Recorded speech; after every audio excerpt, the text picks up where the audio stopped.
Hello and welcome to HoScaleTrains for a mid-December layout update. Been pretty busy down here. I was sick for a week too, which did not help. As you can tell, probably since my last detailed video, this is all a little different.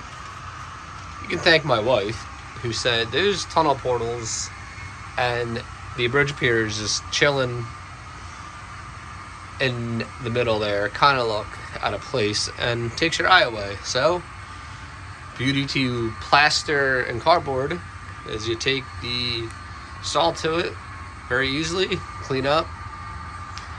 The one problem I had here is I had to sand the acrylic water and get it to where I needed it. Then I did like 2 coats of paints. This is just earth brown, it's not the final color. And then I had to use some joint compound to kind of smooth out the spots where you could see where I removed stuff. It was driving me nuts, but I'm pretty satisfied with this. I'll probably put 2 coats of the final color down before I do a clear finish. I'm gonna hold off on that only because it gets dusty when I'm working on the layout.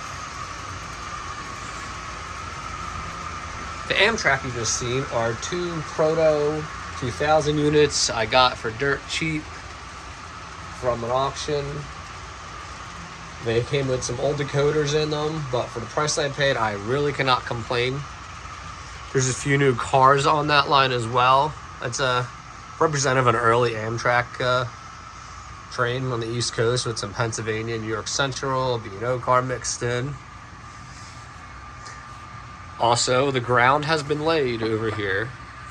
I will need some sculpt-to-mold work as well to put some stone in here, like where that spot right here we're focused on is.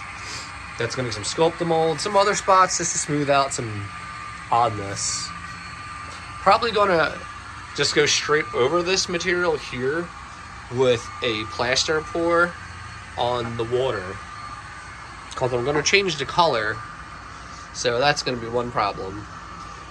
That's not a super concern right now. It puts the MOW equipment out here. These are HoScaleTrains SD45s I had for a while.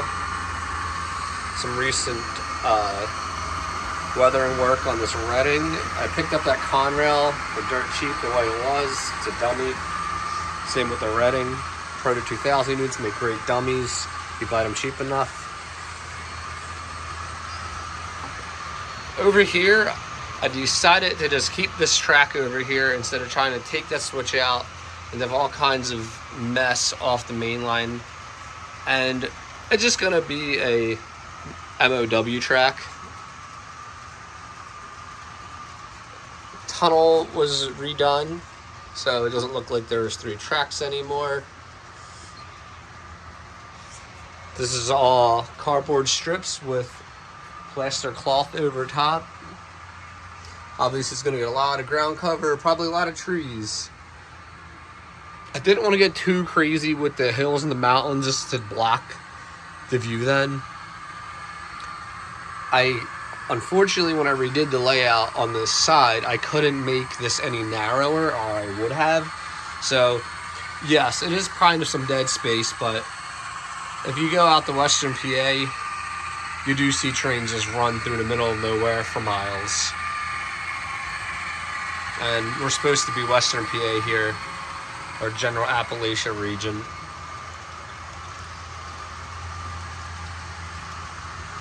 The barn on here is a scenic, or Woodland Scenics already built kit, so I can't take credit for building that. But once again, these, I paid dirt cheap for these. They have like MRC decoders in them, I think. Worst case scenario, I buy Echo decoder with sound down the road, and I'll be in these for pretty much a penny, as I call it, compared to race cars. Right here, we're gonna have a stone arch bridge. I do have some components, but I got a lot of planning to do. I mounted this shelf here. I was just kind of chilling from before. Loaded up more of these boxes with 1950s freight cars, and this shelf will now hold some 60s freight cars. I lined it with drawer liner It keeps the cars nice and firm from rolling, and it looks nice. I finished all the fascia board today on this side of the layout, minus where the river needs to go. I did fill some spots up. As you can see, they need to get repainted. I'll do that tonight. Nothing much has really changed in the industrial park. I plan on buying some laser kit background buildings, more than likely.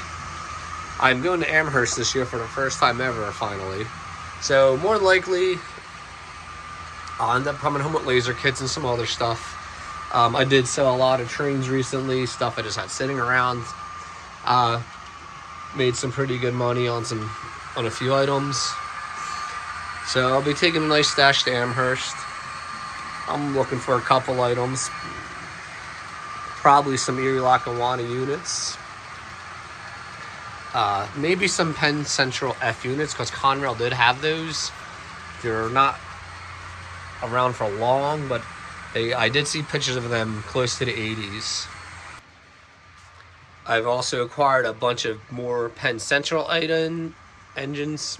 Sorry, can't talk today. I was finally feeling good enough to get down here all day. But yeah, I got a few SD45s.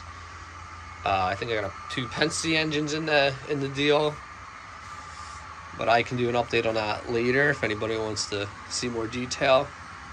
Here's an overall view. I don't usually do these videos with the trains running, but why not?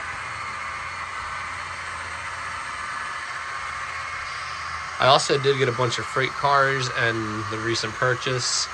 Did post a picture on my other social media, HoScaleTrains, on Instagram and Facebook. I do post a lot of videos or short videos on Facebook to grow that page. It seems to be doing really well. These are part of the last major purchase.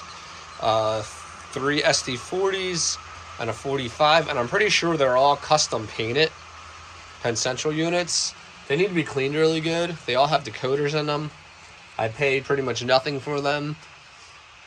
So down the road, I'll put better decoders in them with sound, obviously. But for now, I'll just leave them as it is. My plan is to get a lot of the layout work done, and then spend a winter just putting electronics and everything that needs it, and upgrading anything that needs to be upgraded.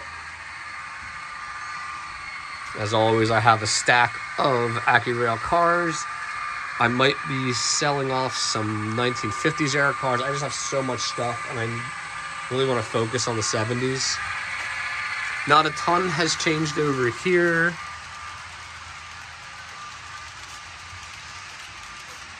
This building will get weathered one day.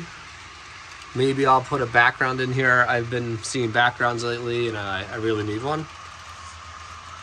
Next to this gray building, I'm thinking about putting a grain elevator or a grain facility that would be connected to this building as well.